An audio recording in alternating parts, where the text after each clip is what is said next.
Court को गुमराह करके ऑर्डर करवाए हुए हैं। जो इंद्रावती दुलीचंद वर्सेस केस चल रहा था ना, इंजराई डाल रखी थी, जो निचली कोर्ट ने उनका वो खारिज कर दिया था। प्रॉपर्टी से मैं 71,000 रुपया पर मंथ का है, इस प्रॉपर्टी से मैं बेनिफिट ले रहा हूँ। पुलिस की क्या कार्रवाई थी? पुलिस तो आज कब्जा दिलाने के लिए आई थी उसमें, और जिसमें हम कब्जा कार्रवाई करने के लिए गए थे ड्यूटी मजिस्ट्रेट के साथ पुलिस बल लेके।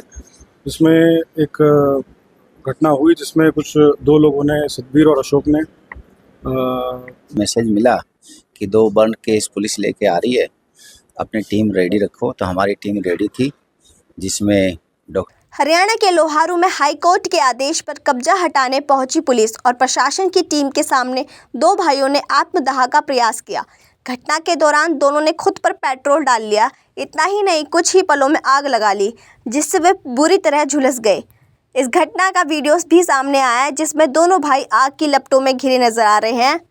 मौके पर पहुंचे लोगों और महिलाओं ने आग बुझाई, जिसके बाद पुलिस उन्हें तुरंत सिविल अस्पताल लेकर पहुंची। दोनों की हालत गंभीर बनी हुई है। जानकारी के अनुसार आपको बता दें कि यह विवाद लोहारू स्टेडियम से सटी 7 एकड़ ज़मीन को लेकर चल रहा है। हाईकोर्ट ने एक पक्ष के एक हक में फैसला सुनाया, जिसके बाद पुलिस बल और प्रशासनिक टीम सोमवार को कब्जा छुड़ाने पहुंची। नायब तहसीलदार और ड्यूटी मजिस्ट्रेट शेखर नरवाल की अगुवाई में कब्जा हटाने की कार्रवाई हो रही थी। कैसे हुआ आत्मदाह का प्रयास?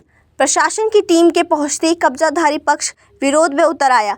विरोध कर रहे सतबीर और अशोक नामक 2 भाइयों ने इस दौरान बहस के बाद कुछ ही पलों में पेट्रोल डालकर आग लगा ली। एक भाई पास की पानी की टंकी में कूद गया, जबकि दूसरे की आग महिलाओं और स्थानीय लोगों ने बुझाई। घटना के बाद पुलिस ने दोनों भाइयों को अस्पताल पहुंचाया, जहां उनकी हालत नाजुक बनी हुई है। कब्जाधारी पक्ष ने लगाया प्रशासन पर मनमानी का आरोप। कब्जाधारी पक्ष के धर्मवीर नामक व्यक्ति ने आरोप लगाया कि प्रशासन बिना किसी नोटिस के कब्जा हटाने पहुंच गया।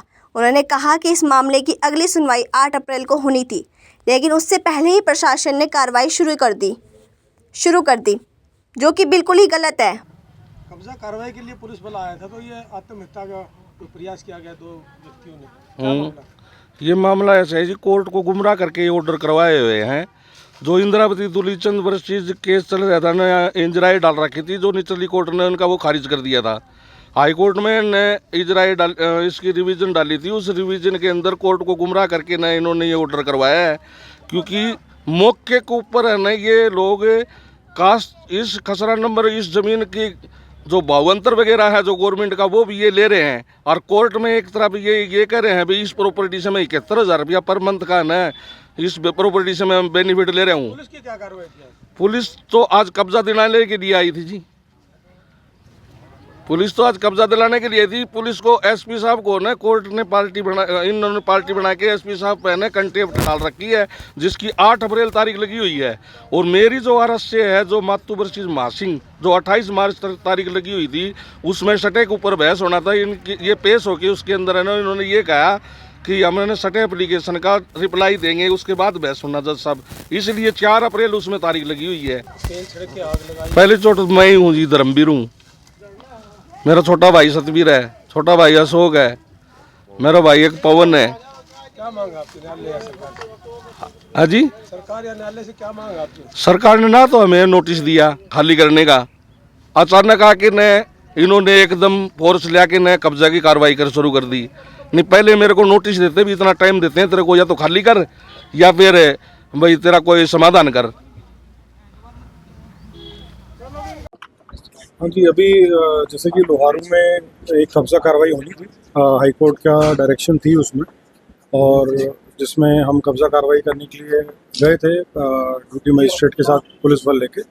इसमें एक घटना हुई जिसमें कुछ 2 लोगों ने, सतबीर और अशोक ने, जिनके साथ ये वारदात हुई, और इमीडिएटली उनको जैसे ही हमें ये इन्फॉर्मेशन आई, हमने उनको यहाँ जीएच भिवानी में एडमिट कराया, और अभी उनको पीजीआई रोहतक में एडमिट कराया गया है। और इसमें जैसी भी सिचुएशन है, हम उस पर पूरी नज़र रखे हुए हैं, और उनका इलाज बढ़िया से बढ़िया होगा, यही हम कोशिश। कितने % बर्निंग है सर इसमें? बर्निंग कितने % और क्या? देखिए, अभी तो पीजीआई रोहतक उनको रेफर करा गया है, तो उसमें जैसी भी स्थिति होगी, लेकिन वहाँ पे सारा टाई अप हो चुका है। एडीसी साहब ने और डीसी साहब ने खुद बात कर ली है वहाँ पर, तो उधर पे बढ़िया से बढ़िया इलाज। आरोपी वर्ग का कहना है कि जो है किसी भी तरह से कोई नोटिस नहीं दिया गया था उनको इस बाबत, और 8 तारीख को हाईकोर्ट में सुनवाई भी हुई दोबारा से 8 तारीख। देखिए, इस बारे में तो जांच होगी ऑब्वियसली, और इसमें क्योंकि हाईकोर्ट के डायरेक्शन थे तो कंप्लायंस तो करनी होगी। ठीक है, कितने एकड़ का मामला है या कितने दिन पुराना? देखिए, ये सारी चीज़ें अभी जांच में आएंगी, और पुराना मैटर बता रहे हैं, और लगभग 7 एकड़ जमीन का आत्महत्या का matter। क्या मामला भी दर्ज है उस पर? देखिए, अभी तो कार्रवाई होगी, आगे देखते हैं। ठीक है। एक का नाम अशोक है, एक का नाम सतबीर है। और जैसे ही हमने टेलीफोन से मैसेज मिला कि 2 बर्न केस पुलिस लेके आ रही है, अपनी टीम रेडी रखो, तो हमारी टीम रेडी थी, जिसमें डॉक्टर रमेश हैं, डॉक्टर दिव्यकीर्ति हैं, डॉक्टर मनीष है, पीएमओ है, और मैं भी उनके आने से पहले ही रेडी थे। हमने उसकी फर्स्ट एड की, MLR कटवाई, और पेशेंट को ट्रीटमेंट में ध्यान में रखते हुए PGIMS रोहतक में रेफर किया है। उसके साथ में हमने 2 स्टाफ साथ में भेजा है, और हमने वहाँ भी कोऑर्डिनेट किया है वहाँ के MS से और वाइस चांसलर से, ताकि उनको बेस्ट से बेस्ट ट्रीटमेंट मिल सके। क्या कंडीशन थी यहाँ पर? कंडीशन तो जो भी पेशेंट होता है उसकी ट्राई ये करती है, जो भी ट्रीटमेंट किया जाए स्पेशलिस्ट के द्वारा किया जाए, और डॉक्टर की हमेशा ये टेंडेंसी रहती है कि वो अपने मरीज को खूब अपनी ज्ञान से और सलाह से उसको बचाएं। ये तो जो MLR काटी है उन डॉक्टरों का ही निरीक्षण है। हमारा मकसद यही है कि इनको अच्छा ट्रीटमेंट मिले और इनके साथ हम सहयोग करें।